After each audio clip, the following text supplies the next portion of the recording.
Stress അപകടകരമാകുന്നത് അതിൻ്റെ ഭാരം കൊണ്ടല്ല, അത് നമ്മൾ എത്ര സമയം ചുമന്നുകൊണ്ട് നടക്കുന്നു എന്നതിനനുസരിച്ചാണ്. നമ്മളൊരു 3/4 ഗ്ലാസോളം വെള്ളം എടുക്കുക, അതിന് എന്തോരം ഭാരം കാണും? അധികം ഭാരമൊന്നും കാണില്ല. എന്നിട്ട് അത് കയ്യിൽ വെക്കുക.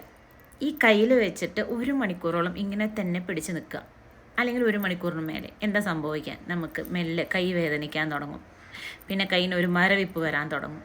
ഇതേപോലെ തന്നെയാണ് നമ്മൾ ഈ തലയിൽ കയറ്റി വെച്ചിരിക്കുന്ന ഈ സ്ട്രെസ്സിൻ്റെയും കാര്യം പറയുകയാണെങ്കിൽ. നമ്മൾ ഇടയ്ക്കൊക്കെ നമുക്ക് വിശ്രമം കൊടുക്കണം. ഈ ഗ്ലാസ് കുറച്ച് താഴെ വയ്ക്കണം. അതുമാതിരി തന്നെ നമ്മുടെ സ്ട്രെസ്സെല്ലാം നമ്മൾ എടുത്ത് കളയണം, അല്ലെങ്കിൽ ആരോടെങ്കിലും പറഞ്ഞു കളയണം, എഴുതി കളയണം. അങ്ങനെ കുറേ കാര്യങ്ങളുണ്ട്. അപ്പോൾ ഈ സ്ട്രെസ്സ് കളഞ്ഞില്ലെങ്കിൽ നമുക്ക് പലവിധ അസുഖങ്ങളും വരും. കാരണം നമ്മളത് ചുമന്നുകൊണ്ട് ഓരോ ദിവസവും നടന്നുകൊണ്ടിരിക്കുകയാണ്. അപ്പോൾ എങ്ങനെ ഈ സ്ട്രെസ്സ് കളയാം, അല്ലെങ്കിൽ എങ്ങനെ മൈൻഡ് റിലാക്സ് ആക്കാം, ഹാപ്പി ആയിട്ടിരിക്കാം, അതിനെക്കുറിച്ച് കൂടുതൽ വിവരങ്ങൾ അറിയണമെങ്കിൽ എനിക്ക് വാട്സപ്പ് ചെയ്യാം.